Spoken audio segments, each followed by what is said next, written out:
एक recent interview में केंद्रीय रक्षा मंत्री राजनाथ सिंह ने सख्त संदेश दिए हैं। उन्होंने कहा है कि हम विस्तारवादी एजेंडे का मुंह तोड़ जवाब देंगे। राजनाथ सिंह ने कहा कि भारत बाहरी खतरों से निपटने के लिए पूरी तरह से सक्षम है और जो कोई भी हमारी सुरक्षा के लिए खतरा बनेगा उसे किसी भी कीमत पर बख्शा नहीं जाएगा। भविष्य में गलवान जैसी घटना की संभावना के सवाल पर उन्होंने कहा कि सेना देश के गौरव को कभी कम नहीं होने देगी। उन्होंने कहा कि भारत अपने स्वाभिमान को ठेस पहुंचने वाली किसी भी चीज को बर्दाश्त नहीं करेगा।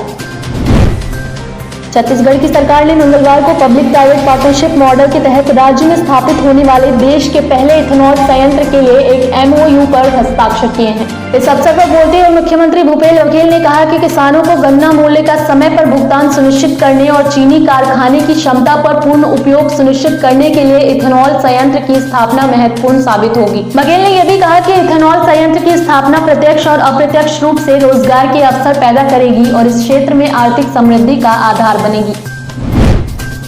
3 नए कृषि कानूनों के खिलाफ दिल्ली की सीमाओं पर धरने पर बैठे किसान संगठनों के प्रतिनिधियों की केंद्र सरकार के साथ आज अगले दौरे की बातचीत राजधानी के विज्ञान भवन में दोपहर 2 बजे हुई। वार्ता से पहले संयुक्त किसान मोर्चा ने सरकार को पत्र लिखकर अपनी मंशा जाहिर कर दी है। उनका कहना है कि वे तीनों नए कृषि कानूनों को रद्द करने और MSP की लीगल गारंटी के एजेंडे पर ही बातचीत करेंगे। वार्ता से पूर्व केंद्रीय कृषि मंत्री नरेंद्र सिंह तोमर, रेल, वाणिज्य और खाद्य मंत्री पीयूष गोयल ने गृह मंत्री अमित शाह से मुलाकात कर वार्ता में उठने वाले मुद्दों और उनके समाधान के बारे में चर्चा की। सरकार किसान की शंकाओं के समाधान को लेकर गंभीर है।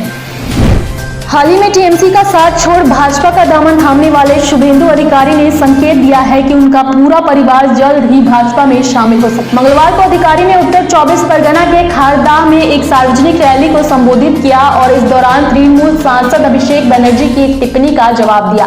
अधिकारी ने आरोप लगाया है कि तृणमूल सरकार केंद्रीय योजनाओं के नाम बदलकर यह दावा करती है कि उन्हें राज्य प्रशासन ने शुरू किया है। अधिकारी पश्चिम मेदिनीपुर जिले के एक मुस्फिल शहर में रोड शो का नेतृत्व करने के बाद एक विशाल रैली को संबोधित कर रहे थे। अधिकारी पश्चिम मेदिनीपुर जिले के एक मुफस्सिल शहर में रोड शो का नेतृत्व करने के बाद एक विशाल रैली को संबोधित कर रहे थे।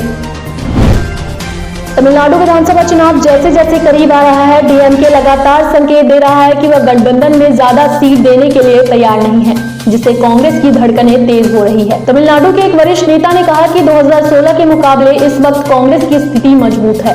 प्रदेश कांग्रेस के एक नेता ने कहा कि सभी पार्टियां चुनाव तैयारी कर चुकी है, पर हमारी अभी चुनाव से संबंधित समिति तक नहीं बनी है। नीति हालात में कांग्रेस अकेले चुनाव लड़ने की स्थिति में नहीं है।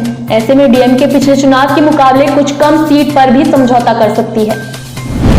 राजद नेता और बिहार सरकार में पूर्व मंत्री रह चुके श्याम रजक ने यह दावा किया है कि JDU के 17 विधायक पार्टी के संपर्क में हैं और वे कभी भी राजद ज्वाइन कर सकते हैं। श्याम रजक ने दावा किया है कि बीजेपी की कार्यशैली से नाराज JDU के विधायक बिहार की NDA सरकार को गिराना चाहते हैं। उन्होंने कहा कि अगर JDU के 25 से 26 विधायक पार्टी छोड़कर RJD में शामिल हो जाते हैं तो दल बदल कानून के तहत उनकी सदस्यता पर आंच नहीं आएगी।